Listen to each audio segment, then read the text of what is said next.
एक बार फिर आपका स्वागत है आपके अपने YouTube चैनल में।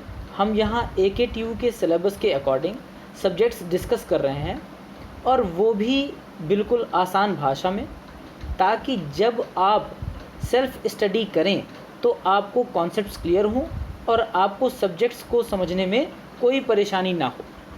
तो आज हम marketing of services KMB MK04 जिसका सब्जेक्ट कोड है को स्टार्ट करने जा रहे हैं, जो कि MBA फाइनल सेमेस्टर का यानी MBA फोर्थ सेमेस्टर का एक सब्जेक्ट है। और अगर आपको मेरे वीडियोस अच्छे लगते हैं तो प्लीज़ उन्हें लाइक करिए और चैनल को ज़रूर सब्सक्राइब करिए। और आज का हमारा टॉपिक है definition and characteristics of services. तो इसमें हम यही टॉपिक डिस्कस करेंगे, ज़्यादा वीडियो को लंबा नहीं करेंगे। तो चलिए आइए शुरू करते हैं।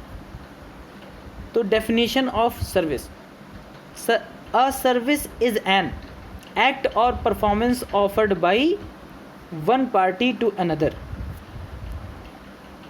A service is an act or performance offered by one party to another. भाई सर्विस जो है, जो सेवा है, वो क्या है? एक एक्ट है या एक परफॉर्मेंस है जो कि किसके द्वारा? एक पार्टी द्वारा दूसरी पार्टी को ऑफ़र की जाती है। मतलब कि कंपनी के द्वारा कस्टमर को ऑफ़र की जाती है। कोई फ्री लॉन्चिंग सर्विसेज भी दे सकता है, तो एक पर्सन के द्वारा दूसरे पर्सन को भी सर्विस ऑफ़र की जा सकती है। और सर्विस क्या है? बेसिकली एक एक्ट है या एक परफॉर्मेंस है। जैसे एक ट्यूशन टीचर अपनी एजुकेशनल सर्विसेज ऑफ़र करता है, तो ये एक पर्सन टू पर्सन सर्विस हो गई। तो यहाँ पे वो क्या कर रहा है? एक टीचिंग का एक्ट कर रहा है, ठीक है, अपनी परफॉर्मेंस दे रहा है, तो यही उसकी सर्विस है। अब आगे बात करते हैं ऑल्दो, सेकेंड पॉइंट की, although the process may be tied to a physical product. भाई एक सर्विस ऐसी हो सकती है जो कि एक फिजिकल प्रोडक्ट से बंधी हो। जैसे अब मान लीजिए आपने एक बाइक खरीदी, अब उसकी रिपेयर जो सर्विसेज हैं, तो आपको सर्विसेज मिलती हैं ना, 5 या जितनी भी सर्विसेज मिलती हैं, तो वो आपको एजेंसी प्रोवाइड करती है। उससे क्या फ़ायदा होता है कि आपको अलग से पेमेंट नहीं करनी होती और ये रेगुलर सर्विसेज करानी ही होती हैं। तो ये एक टेंजिबल प्रोडक्ट, मतलब कि जो आपकी बाइक है वो टेंजिबल प्रोडक्ट है और इसके साथ वो रिलेटेड सर्विसेज आपको मिल रही हैं, ठीक है। तो ये एक सर्विसेज हैं। इसके बाद में बात करें, the performance is essentially intangible. जो परफॉर्मेंस रहेगी वो इंटेंजिबल ही रहेगी। जो व्यक्ति, जो पर्सन उस सर्विस को प्रोवाइड करेगा वो क्या करेगा? वो परफॉर्मेंस एक इंटेंजिबल थिंग है, ठीक है। उसके एक्शंस टेंजिबल हो सकते हैं, ठीक है, और टेंजिबल एक्शंस हो सकते हैं। उसको ऑपरेट करना होगा, उसको सर्विस करनी होगी आपकी बाइक की, या आपके लैपटॉप में कोई कमी आ गई है तो उसकी सर्विस करनी होगी, आपकी वॉशिंग मशीन में कोई कमी आ गई है तो उसकी सर्विस करनी होगी, आपकी टेलीविज़न में कोई दिक्कत आ गई है तो उसकी सर्विस करनी होगी। टेक्नीशियन आएगा, आपके ऑन साइट वारंटी है अगर, तो टेक्नीशियन आएगा और अपनी सर्विसेज देगा। तो ये चीज़ें हैं। और नहीं भी है तो आप अलग से भी कॉल करके उसको बुला सकते हैं और जो भी आपका पेमेंट बनेगा उसको पेमेंट किया जा सकता है। तो ये परफॉर्मेंस क्या रहेगी? इंटेंजिबल रहेगी। And does not normally result in ownership of any of the factors of production. जो प्रोडक्शन है, जो सर्विस को डिलीवरी करने का प्रोसेस है, उसकी आपको ओनरशिप नहीं मिलेगी। मतलब कि जो सर्विस प्रोवाइडर है, जो पर्सन है जो सर्विस डिलीवर करेगा, तो क्या है, वो अपना टैलेंट आपको दे के नहीं जाएगा, अपना स्किल दे के नहीं जाएगा, वो उसी के पास रहेगी। वो सिर्फ आपके प्रोडक्ट की सर्विस करेगा या आपको सर्विस प्रोवाइड करेगा, ठीक है। ये एक प्रोडक्ट से रिलेटेड हो सकती है, एक टेंजिबल प्रोडक्ट से रिलेटेड हो सकती है सर्विस, और एक इंटेंजिबल एक्शन भी हो सकता है। तो दो टाइप के एक्शंस होते हैं, वो आगे हम डिस्कस करेंगे जब क्लासिफिकेशन पढ़ेंगे। दोनों टाइप के एक्शन होते हैं, tangible actions and intangible actions, दोनों टाइप के होते हैं। वो हम आगे फर्दर, आपका टॉपिक है उसमें डिस्कस करेंगे। अब हम एक हार्ड एंड फास्ट डेफिनेशन देख लेते हैं। According to American marketing association, क्या है भाई? इसकी डेफिनेशन देख लेते हैं। Activities, benefits and satisfactions which are offered for sale or are provided in connection with the sale of goods. भाई वो सारी एक्टिविटीज़, वो सारे बेनिफिट्स, वो सारे सेटिस्फैक्शंस जो ऑफ़र किए जाते हैं सेल करने के लिए या फिर किसी सामान की बिक्री के साथ, उसके साथ ऑफ़र किए जाते हैं। जैसे कि मान लीजिए कोई प्रोडक्ट, जैसे बाइक का हमने एग्जांपल लिया था, सेम एग्जांपल आप ले सकते हैं कि उसके साथ आप ऑफ़र कर रहे हैं कुछ सर्विसेज, ठीक है। कुछ LED टीवी आपने भेजी है स्मार्ट टीवी बेची है, उसके साथ कुछ सर्विसेज ऑफ़र कर रहे हैं। लैपटॉप बेच रहे हैं, ऑन साइट वारंटी दे रहे हैं, आपका टेक्नीशियन जाएगा और उसको ठीक करेगा। ठीक है, तो कुछ सामान के साथ सर्विसेज जाती हैं और कुछ क्या है, प्योर सर्विसेज हैं, प्योर एक्टिविटीज़ हैं, जैसे educational services, pure intangible action है। ठीक है, कुछ बेनिफिट्स आप ऑफ़र कर रहे हैं, जैसे कि होटल्स ऑफ़र करते हैं, रेस्ट एंड पीस ऑफ़र कर रहे हैं, कंफर्ट ऑफ़र कर रहे हैं, लग्जरी ऑफ़र कर रहे हैं, सेटिस्फैक्शंस, कस्टमर को संतुष्टि आप दे रहे हैं। ठीक है, स्पा वगैरह ले लीजिए, इसमें भी सर्विसेज हैं। तो ये क्या है, according to American marketing association यही बताना चाहती हैं, वो सारी एक्टिविटीज़, बेनिफिट, सेटिस्फैक्शंस ऑफ़र कर जो किए जाते हैं सेल्स के लिए, चाहे वो प्रोडक्ट से रिलेटेड हो या प्योर इंटेंजिबल एक्शंस हो, दोनों ही टाइप के चीज़ों को, इस एक्ट या परफॉर्मेंस को क्या बोलेंगे, सर्विस बोलेंगे। चलिए आगे बढ़ते हैं।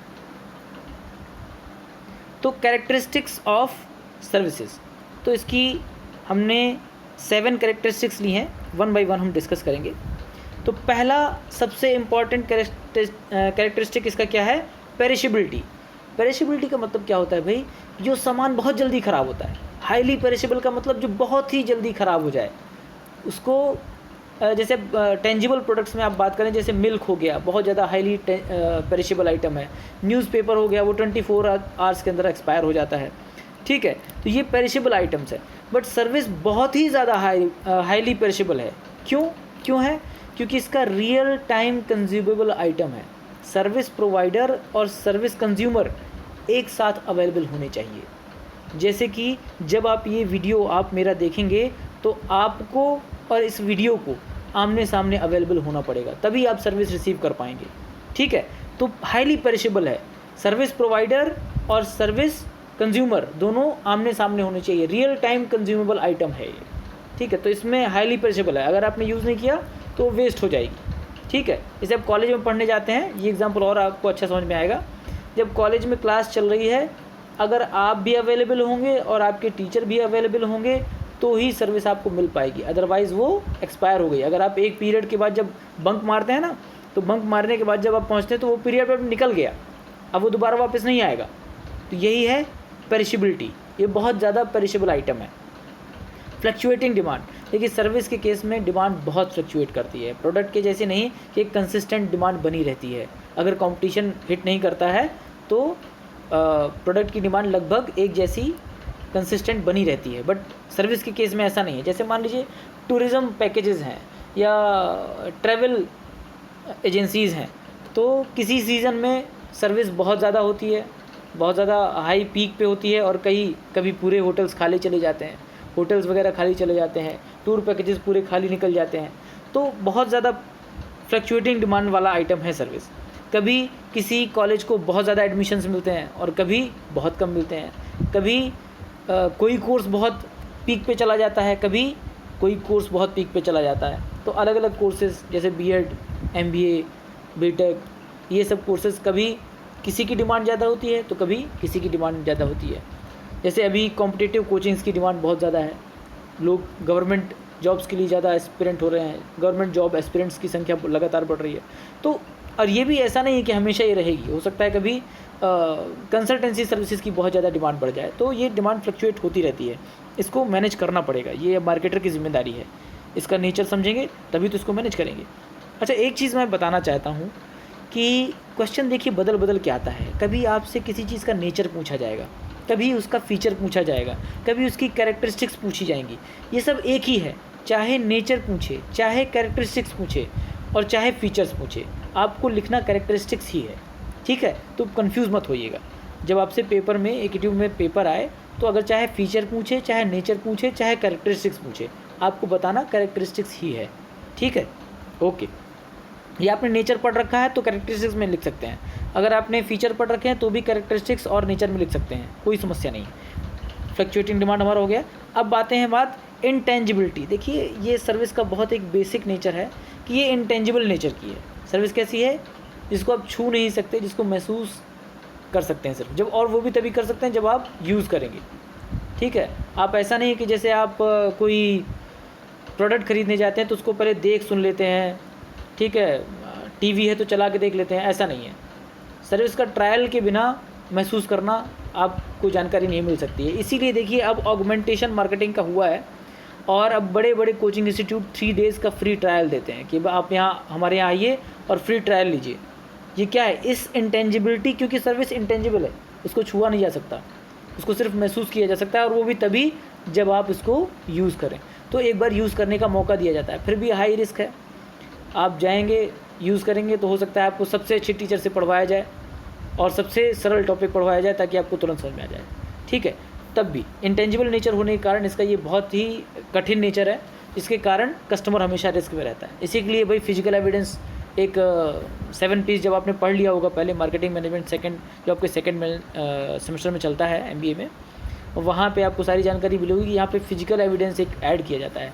ये क्यों ऐड किया जाता है, क्योंकि सर्विस है इंटेंजिबल नेचर की, तो कुछ टेंजिबल्स तो दिखाइए, कुछ सर्टिफिकेट्स, कुछ इंफ्रास्ट्रक्चर, बिल्डिंग, ये सब कुछ दिखाइए ताकि कस्टमर को फेथ जनरेट हो।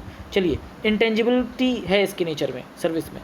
अब है इनसेपरेबिलिटी। इनसेपरेबिलिटी का मतलब जो सर्विस प्रोवाइडर्स हैं ना, सर्विस के केस में आपके 7 पीस बता देता हूँ, प्रोडक्ट, प्राइस, प्लेस, प्रमोशन, तो प्रोडक्ट में भी थे, टेंजिबल प्रोडक्ट्स में, और सर्विस के केस में क्या थे, पीपल, प्रोसेस और फिजिकल एविडेंस, 3 पीस और ऐड किए गए थे। तो देखिए सर्विस कौन प्रोवाइड करेगा, जो पीपल हैं, लोग हैं, तो आप उनसे अलग नहीं कर सकते हैं। ऐसा नहीं कि एक टीचर लेक्चर देने के बाद उससे आप उसके नॉलेज को अलग कर देंगे, ऐसा नहीं है, सेपरेट नहीं कर सकते हैं। जो जिसके पास है, सर्विस ओनर के पास उसकी सर्विस रहती है, उसको उससे अलग नहीं कर सकते। इसीलिए कहते हैं कि सर्विस के केस में ओनरशिप ट्रांसफ़र नहीं होती है, बल्कि प्रोडक्ट के केस में ओनरशिप ट्रांसफ़र होती है। आपने पेमेंट करी है, आपको प्रोडक्ट आपके ओनरशिप आपके पास आ गई है। आपने साबुन का पेमेंट कर दिया है, सोप ले आए हैं, तो आपके पास आ चुका है, वो अब आपका है। बट सर्विस के केस में ऐसा नहीं है, आप सिर्फ नॉलेज ले रहे हैं, और जो व्यक्ति जिसको पास नॉलेज है, जो टीचर है, जो नॉलेज डिलीवर कर रहा है, उसके पास जो नॉलेज है वो उसी का रहेगा, उस पर आपका हक नहीं हो जाएगा, ठीक है। तो ये इनसेपरेबिलिटी है इसकी, सर्विस प्रोवाइडर से सर्विस को अलग नहीं किया जा सकता है, बल्कि प्रोडक्ट प्रोवाइडर जो टेंजिबल प्रोडक्ट्स देते हैं उनसे प्रोडक्ट को अलग करके आप अपने पास ला सकते हैं। ये एक बड़ा डिफरेंस है। हेट्रोजिनिटी, हेट्रोजिनिटी क्यों क्या है, क्योंकि ये वाला पी जो लगा है ना, पीपल एक ऐसा पी है, क्योंकि हर कितना भी आप सर्विस का प्रोसेस स्टैंडर्डाइज कर दीजिए, कितना भी ज़्यादा रूल्स नॉर्म्स बना दीजिए, पर क्योंकि ये लोगों द्वारा प्रोवाइड की जाती है, तो एक व्यक्ति के सर्विस प्रोवाइड करने का तरीका दूसरे के सर्विस प्रोवाइड करने के तरीके से हमेशा अलग होगा, ये आप मान लीजिए, ठीक है।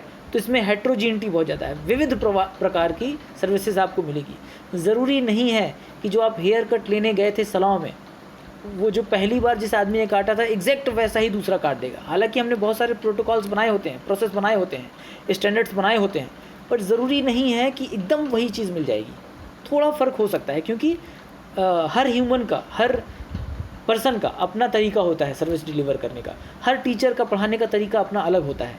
तो इसलिए इसमें हेट्रोजिनिटी, क्योंकि इसमें पीपल बाउंड है, इसलिए इसमें हेट्रोजिनिटी का नेचर बहुत ज़्यादा होता है, ठीक है। अब बात करते हैं प्राइसिंग ऑफ सर्विसेज। तो देखिए सर्विस की प्राइसिंग बड़ी टफ है, जितना कस्टमर उसको वैल्यू दे रहा है उसी हिसाब से आपको प्राइसिंग करनी पड़ेगी। कंपटीशन, हाँ, बशर्ते आप कंपटीशन देखेंगे, कॉस्ट देखेंगे आपको कितनी लग रही है, ठीक है, तो ये तो आप देखेंगे, पर फिर भी सर्विस की प्राइसिंग बहुत टफ है, क्योंकि कस्टमर के लिए वो कितनी वैल्यूएबल है सर्विस, उसी हिसाब से आपको प्राइसिंग करनी पड़ेगी। तो प्राइसिंग ऑफ सर्विसेज थोड़ा टफ पार्ट है, ये कठिन है प्रोडक्ट की, क्योंकि सीधे सीधे इसको मेज़र, जो नेक्स्ट पॉइंट आप देखेंगे कि इसकी क्वालिटी को आप मेज़र नहीं कर सकते, स्टैटिस्टिकली मेज़र नहीं कर सकते, इसलिए इसकी प्राइसिंग भी एग्जैक्ट वैसी ही कर देना ये बहुत ही मुश्किल है। इसलिए इसकी जो प्राइसिंग ज़्यादातर करते हैं वो कस्टमर के लिए वो सर्विस कितनी वैल्यूएबल है उस हिसाब से की जाती है, ठीक है। और कई बार क्या होता है कि प्रोडक्ट के केस में तो आप प्राइस सस्ता रख लेते हैं, बट सर्विस के केस में आपको प्राइस कई बार ज़्यादा रखना पड़ता है, क्योंकि कस्टमर को ये लगता है कहीं ना कहीं इनकी सर्विस की क्वालिटी ज़्यादा अच्छी है, इसलिए इन्होंने इसको महंगा रखा है, ठीक है। रेस्टोरेंट में, अलग अलग रेस्टोरेंट्स में अलग अलग प्राइस होते हैं, किसी में ज़्यादा होते हैं, किसी में थोड़े कम होते हैं। तो ज़्यादा वाला अगर अपने ब्रांडिंग उसने अच्छे से करी है तो फिर वो महंगी प्राइस ही रखेगा, क्योंकि उसे ये दिखाना है कि उसकी जो सर्विसेज हैं वो ज़्यादा वैल्यूएबल हैं, ठीक है, उसकी वैल्यू ज़्यादा है, तो कस्टमर उसको ज़्यादा रिस्पॉन्स देगा। और जब जाएगा तो ये फीलिंग के साथ जाएगा इस एक्सपेक्टेशन के साथ जाएगा कि उसको अच्छी सर्विस मिलेगी, ठीक है। तो प्राइसिंग ऑफ सर्विसेज थोड़ा प्रोडक्ट से टफ है। अब लास्ट पॉइंट है, service quality is not statistically measurable. ये भैया क्लियर कट स्टेटिस्टिक्स इसके नहीं बना सकते हैं आप, क्लियर कट पैरामीटर्स इसके नहीं बना सकते हैं आप। हाँ, कुछ हद तक आइडिया कैसे लगाया जा सकता है बता देते हैं। जैसे आप कस्टमर से फीडबैक लें, ओवरव्यू लें, उससे सर्विस को रेट करने के लिए कहें, तो इस हिसाब से कुछ हद तक आप क्वालिटी, सर्विस क्वालिटी का उसकी सेटिस्फेक्शन के अकॉर्डिंग अनुमान लगाया जा सकता है। But clear cut statistically pie chart और ग्राफ बना दें और एग्जैक्ट वो एक्यूरेट हो, ये पॉसिबल नहीं है, क्योंकि सर्विस इंटेंजिबल है, इनसेपरेबल है, ठीक है, और हेट्रोजीनिटी है, हर पर्सन की अलग अलग है। तो क्वालिटी एग्जैक्ट मेज़र कर लेना ये बहुत कठिन काम है, मेज़र करना पॉसिबल नहीं है। तो ये कुछ नेचर थे, कैरेक्टरिस्टिक्स थे, फीचर्स थे सर्विसेज के। आज की वीडियो में इतना ही, और अगर मेरे वीडियोस अच्छे लगते हैं तो प्लीज़ उनको लाइक करिए और चैनल को सब्सक्राइब करिए। फिर मिलते रहेंगे। ओके, धन्यवाद।